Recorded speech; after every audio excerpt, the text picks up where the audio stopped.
se existe uma história no Lamaçon, essa história envolve inicialmente 3 pessoas: Exalco, Maria Lúcia e eu.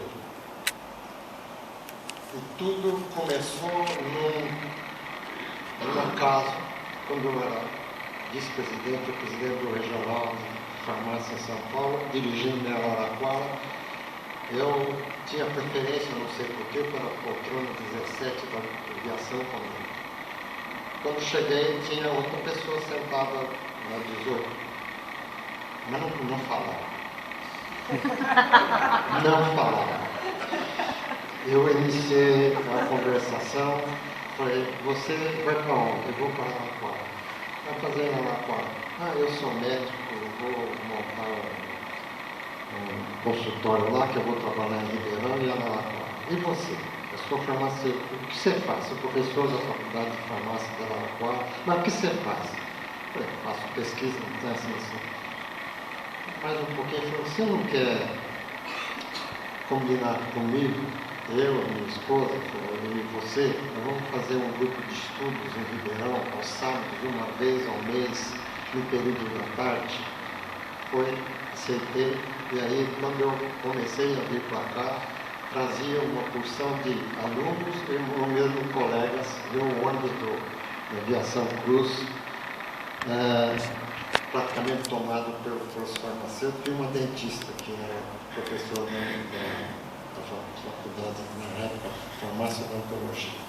E depois de algum tempo, esse encontro mensal virou o que hoje vocês sabem, que é o Instituto Homeopático François Lamaçon, do qual eu participei ativamente durante 10 anos. Né? E depois não me afastei do Instituto. Né? Fiquei mais centrado em Araraquara e continuei trabalhando dentro dos meus limites de conhecimento, dentro dos limites que a faculdade oferecia, enveredando para a pesquisa em homeopatia, a ponto de um professor titular em toxicologia falou: o que é isso? Você ficou louco? Não. E em uma outra reunião, um outro professor, como era professor de química orgânica, ele está mais preocupado com homeopatia do que com química orgânica. Publicamente falou isso. Mas tudo passa. Né? A gente não pode esperar só loas em relação àquilo que a gente faz ou deixa até de fazer. Bom, vocês vão me desculpar, eu tenho que ler alguma coisa. Se eu atingir o tempo, você, por favor. Fique tranquilo.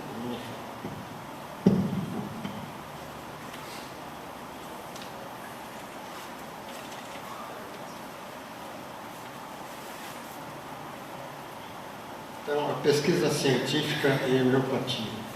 Pesquisar em homeopatia, pesquisar é preciso. Furtei essa frase do importante escritor português. A pesquisa científica é, sem dúvida, a mola propulsora para o desenvolvimento de um país, independentemente da área em que a mesma se desenvolva. De tal papel desempenhado pela pesquisa científica, não fogem as ciências da saúde, as ciências farmacêuticas e também a homeopatia, mesmo que, neste último caso, sua contribuição possa parecer insignificante ou mesmo quase que ausente, pelo menos em termos brasileiros. A atualização da homeopatia deve calcar-se nos resultados alcançados através da pesquisa e não apenas e tão somente no repetir incessante daquilo que homeopatas do passado conquistaram ou demonstraram. E na necessidade de pesquisar a homeopatia, vamos encontrar alguns itens que entendemos serem de vital importância, não só para a sua preservação, como também para a conquista de novos espaços no conceito das ciências da saúde. O farmacêutico, mercê de sua formação profissional, não só como biólogo, não só como químico, farmacólogo ou toxicologista, mas também como tecnólogo, tem papel fundamental a desempenhar no desenvolvimento da pesquisa voltada à homeopatia. Inúmeras são as possibilidades de realização da pesquisa científica em homeopatia. linhas de pesquisa em homeopatia, que eu relacionei e que talvez possa não estar cobrindo todos os itens possíveis de serem utilizados para pesquisa em homeopatia.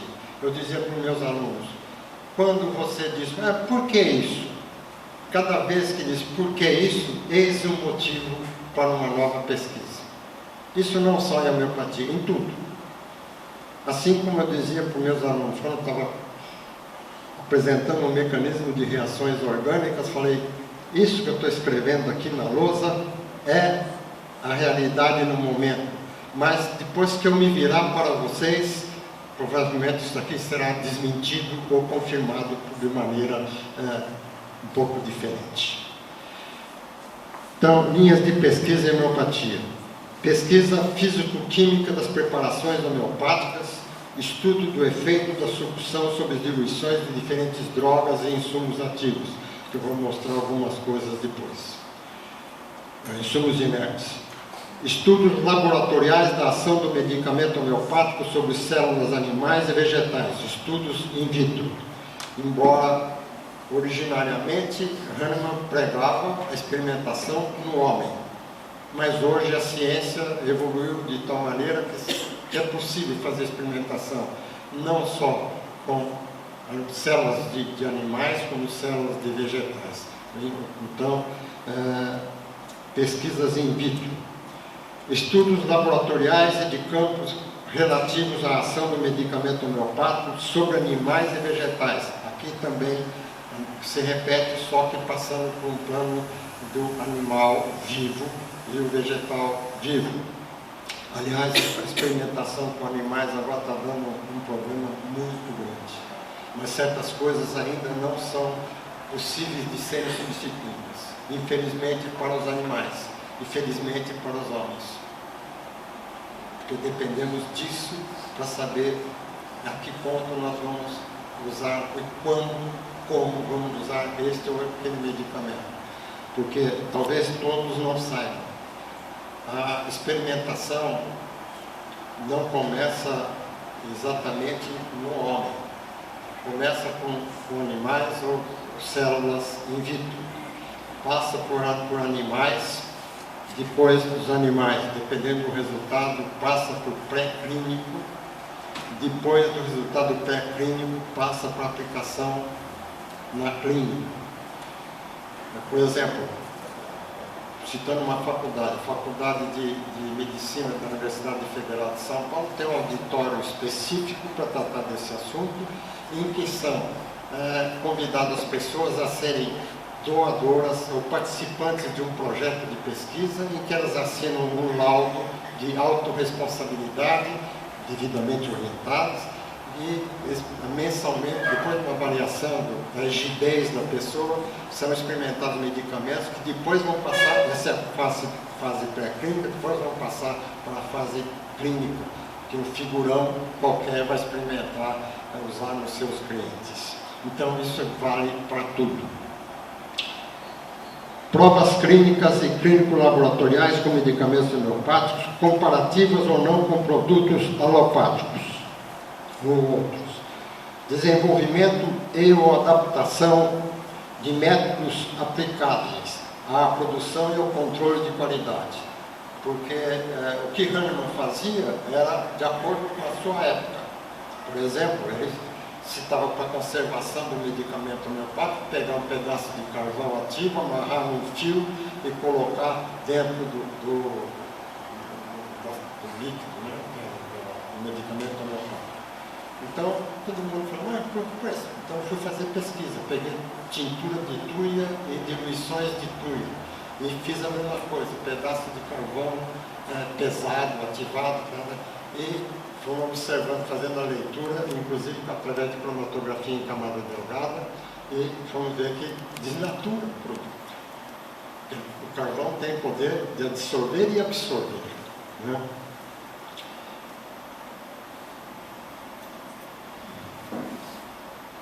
Desenvolvimento e o aperfeiçoamento de técnicas aplicáveis à farmacotécnica homeopática, visando a sua padronização.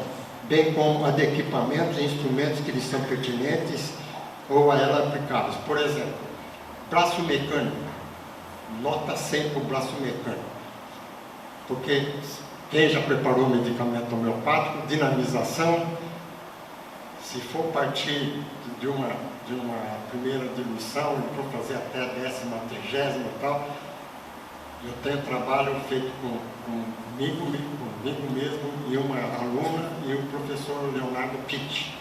Então, através do V visível, a curva daquilo que eu preparei é muito maior do que o da menina que era, como se estivesse analisando o rosto do namorado, né? Porque é vigorosa. E o professor Pitt, que se iniciava naquilo, ela estava indo no meio caminho. Então, usava o V visível e nas diferentes absorções a gente observava que aquilo que eu preparei, não que o meu fosse melhor, mas o braço mecânico, uma vez utilizado, ele é constante, ele conta e para. Tá lá, você batendo aqui, toca o telefone, você para, quantas sucursões eu dei. O braço mecânico, uma vez controlado, controle de energia elétrica, não falta energia elétrica, então ele bate até 100 vezes e para. Às vezes até acende a luzinha lá, mostrando que já atingiu a 100 vezes. Ou tem o painel, né?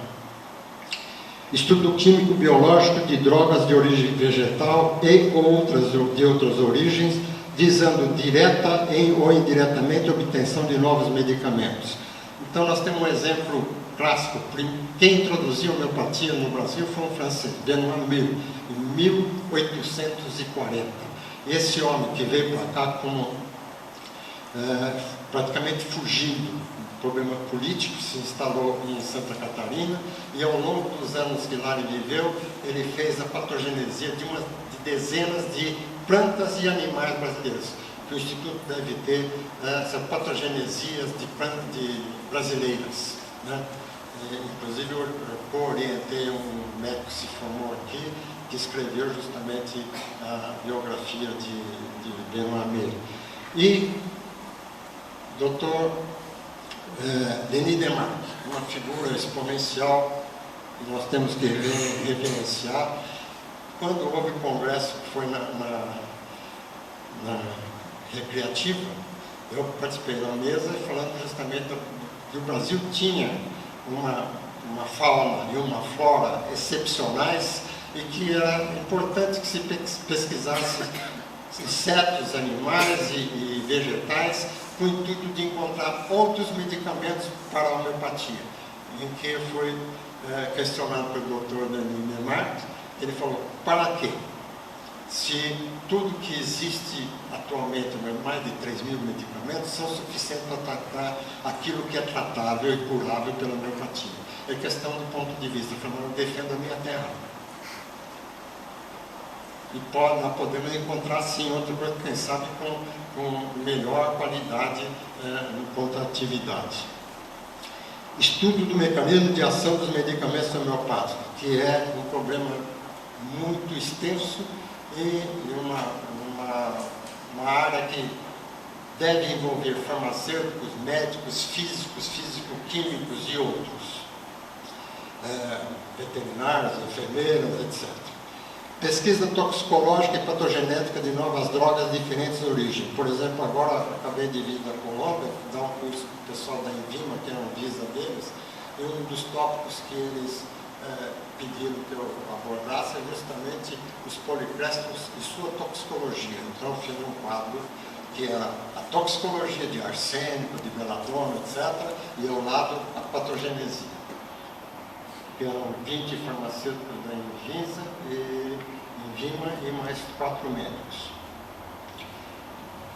Estudo da estabilidade da forma básica, tintura-mãe ou tritura-mãe, e das formas derivadas, porque elas são alteráveis. Então, hoje, no Brasil, estabelecemos 5 anos para tintura, né? Desculpa a expressão que eu vou usar, um chute para as derivadas. Porque todo mundo coloca 2 anos, mas quem provou? Né? Estudo visando a atualização e padronização de terminologias, sinonímias, símbolos e abreviaturas relacionados ao medicamento e à técnica de sua preparação. Por exemplo, eu estudei os grupos Boyd, eram 12, depois passando para 8, e num dos grupos todos os grupos tinham medicamentos de origem vegetal, medicamentos de origem animal, minerais, etc. E num dos grupos tinha lá RUS, escrito por um papa da homeopatia, Dr. Rezende, de São Paulo. E eu trabalhei com quem? O que é RUS? Para mim, RUS é RUS tóxica, que você tem. Quando não existe nenhum animal ou vegetal com o mesmo gênero, né, você não é obrigado a colocar a espécie. E ele colocou lá o RUS. Quando eu fiz o trabalho, foi publicado na revista na qual eu tive o prazer de ser o editor aqui durante tantos anos de pesquisa homeopática. O Dr. Rezende me mandou uma carta dizendo que eu tinha cometido um engano, que na realidade não era RUS toxicodendro, era RUS veneno. Só que ele errou, desculpa, ele não está aqui para contestar, né? Ele errou porque a nomenclatura e sinônimo, inclusive, tudo você tem que especificar. Né? Quando existe mais de o mesmo gênero, você tem que estudar a espécie. Então são coisas simples, mas importantes. Desenvolvimento e o aperfeiçoamento de monografias, de acordo com a evolução da ciência e da tecnologia. Por exemplo, se pegar coisas antigas, não vão ver só reação em tubo de ensaio. Hoje nós temos isso daí, temos cromatografia, então antigamente fazia cromatografia em papel, passou cromatografia em camada delgada, cromatografia em fase gasosa, cromatografia líquido-líquido, espectrometria, UV visível, ressonância, etc. Estudo e desenvolvimento de embalagens mais apropriadas ao medicamento homeopático, considerando-se as suas peculiaridades, bem como a biocompatibilidade dos mesmos com tais embalagens. Por exemplo, pelo amor de Deus, não usem frasco PET para acondicionar líquido. Inclusive, uma firma, uma colega nossa, um dia, ela produz e dispensa tinturas e outras coisas, e queria substituir e ligou para mim. Eu falei, não faça isso, porque eu tenho uma experiência própria com a alteração que produz em determinados líquidos, só que não tem problema, não tem em termos. Porque a confecção do plástico de polietileno terefitalato leva à formação de subprodutos que ficam aderidos no plástico. E dependendo do líquido, o álcool, ele vai remover esse subproduto, então descaracteriza o que seria o medicamento homeopático. Estudo e desenvolvimento de medicamentos complexos, dando ênfase ao aspecto da compatibilidade ou incompatibilidade das novas associações propostas. Aqui eu cheguei a escrever um livro publicado pela Amazon, que chama Complexos e Complexismo. Porque até a sexta centesimal, no mínimo, ou a 12ª decimal, a associação de diversos medicamentos, dependendo da composição química desse medicamento, porque aí tem substância detectável, nós podemos ter reação.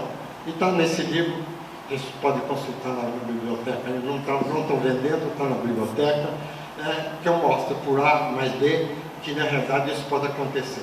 Independentemente disso, as incompatibilidades que ocorrem no aspecto clínico. Vocês tem diversos autores que tratam exatamente do que é incompatível, o que é compatível, o que é complementar, certo? O que segue bem, né?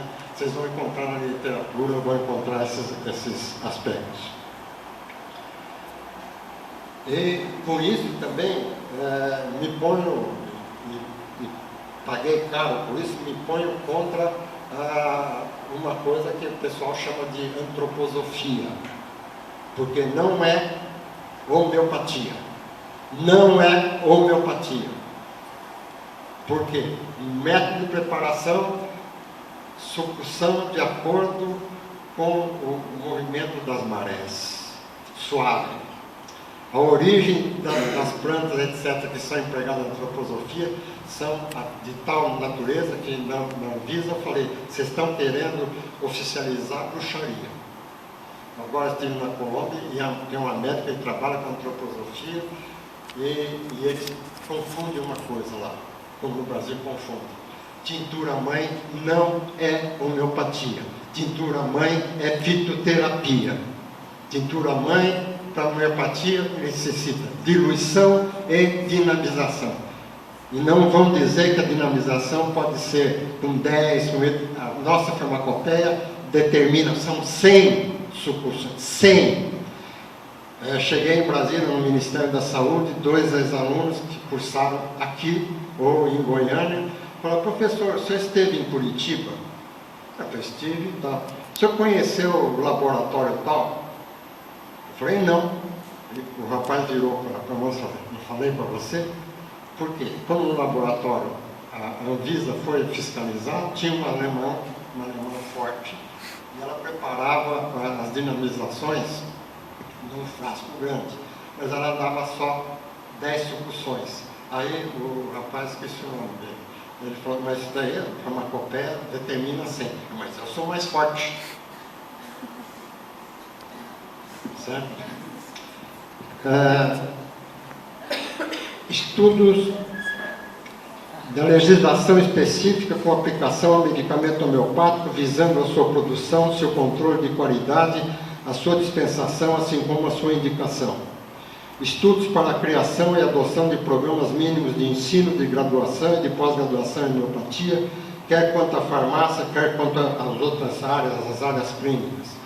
Levantamento sobre o conhecimento e uso de medicamento homeopático junto à população como um todo, ou junto a determinados segmentos da mesma, social, religioso, urbano, rural, etc.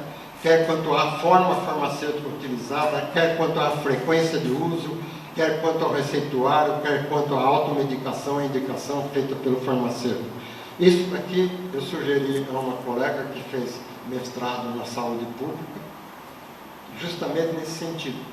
Vai num setor da cidade pobre ou rico, etc., e religioso ou não religioso, e vá pesquisar.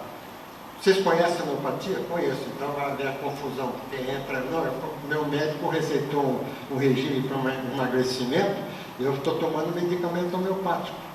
Mas não é a farmácia responsável. Porque a farmácia está lá, e homeopatia. E o que o povo ensina? Homeopatia. E toma aquilo como se fosse homeopatia. Precisa esclarecer. Então, quando usa, por que usa, que forma farmacêutica, explica o que é forma farmacêutica, a bolinha, o que é a bolinha, né? Não é aquela bolinha, né? E assim por diante. Isso deu motivo, ensejou uma dissertação de mestrado na Universidade de São Paulo. E assim pode ocorrer em qualquer lugar. Isso pode ocorrer também com fitoterápicos, etc. E no caso de fitoterapia, cuidado. Quando a pessoa diz que isso aqui eu só emprego, porque às vezes vai aparecer alguém, então eu levo em tal lugar, porque ele prepara medicamento homeopático, essa planta chama xiririca. Mas o que é xiririca? Você tem que ver o que é xiririca, porque o nome popular, aqui é um, virou a esquina é outro. Não vale nome popular para designação de vegetais ou de animais, etc., utilizados ou não para a preparação de medicamento. Pessoalmente, nós nos envolvemos na pesquisa voltada à homeopatia, muitas das vezes visando fornecer subsídios à subcomissão da farmacopeia homeopática brasileira, quer no que tange a sua parte geral, quer no que diz respeito à elaboração de monografias, secundados ou não por outros colegas, só ou em colaboração com outros farmacêuticos, pesquisadores e docentes junto a universidades brasileiras de renome nacional e mesmo internacional, tais como USP, Unesp, Universidade Federal do Rio Grande do Sul, de Minas Gerais e outros. Por favor.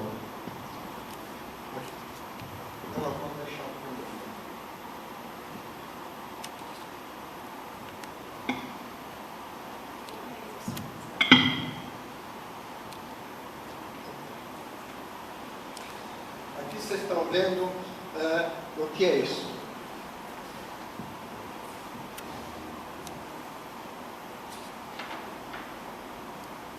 Isso também, etanol a 70%, etanol a 70% dinamizado, 10 sucções, 30 sucções, 100 sucções, 200 sucções, 500 sucções. Isso é ressonância magnética nuclear. O que nós verificamos é o número de prótons de hidrogênio e a colocação, né, desses deslocamento ou não desses prótons de acordo com o número de sucções. Então, isso daqui é etanol a 70%, isso daqui com 10 sucções. Houve deslocamento e houve intensificação dos prótons. Aqui nós temos o próton de hidrogênio do C ligado ao carbono e ligado ao oxigênio, né? É CH3, CH2OH. Então, cada um desses daí representa esse deslocamento. Aqui, observem 30 sucções manuais, 100 sucções, 200 e 500 sucções. Houve variação, e quem fez isso para mim foi um doutor em ressonância magnética nuclear. Quando acabou, ele falou assim: sabe o que o senhor é? Um bruxo. Bruxo. Por quê? Não, ele não entendia de homeopatia. É um bruxo. Ele está fazendo trampolinagem mágica com a coisa. Não é. Isso daí porque com o movimento desloca a posição do próton de hidrogênio. E apresentando num congresso, um especialista falou: mas isso daí é questão do ruído, não é por causa é o ruído do aparelho. Por isso não, voltei lá para o especialista, falei: muito fácil, vamos fazer a ressonância magnética nuclear do cloreto de mercúrio, que não tem hidrogênio. Aí aparece o ruído mesmo. Na base, eu não tenho aqui, mas na base fica uma porção de coisas assim. Porque o que desloca aí a ressonância é para ver a posição e a quantidade de prótons de hidrogênio existente naquilo que está sendo analisado. Próximo. Então, a variação diária de prótons de OH, hidrogênio ligado à hidroxila, ao grupo CH2 e ao CH3, de etanol 70%, emitido diferente número de sucções. Então, 0. Então, vocês vão vendo a variação aqui. É chegar aqui, pequena variação, 173,90 para 79,80. CH2, com as sucções, então vocês veem de 38,07 a 75,70. CH3, de 53,13 para 105,60. Isso significa o quê? Mais energia. A sucção libera a energia da própria substância ou diluições dela que estão sendo dinamizadas. E existe, inclusive, um conceito, não sei se todos clínicos dão com isso, quando se produz um medicamento sob a forma líquida, antes de ser utilizado cada vez, bate 10 vezes o frasco na palma da mão para reativar o medicamento. É verdade que isso ocorre ou não é? Somente experiência. Então, será que é? Interrogação. Uma linha de pesquisa. Volta. Espectro ultravioleta de etanol 70% dinamizado manualmente de 10 em 10 sucções sucessivas e somatórias. Total 50 sucções. Veja que aqui foi condensando, cada vez maior. Essa curva aqui, veja que ela está, aqui não dá para ver, infelizmente não tem. Essa curva aqui está bem mais baixa do que essa daqui, certo? Espectro ultravioleta de etanol 70% dinamizado de 10 em 10 sucções sucessivas e somatório até 100 sucções. Etanol, mesma coisa, de 10 em 10 sucções sucessivas, 150. Vejam como foi.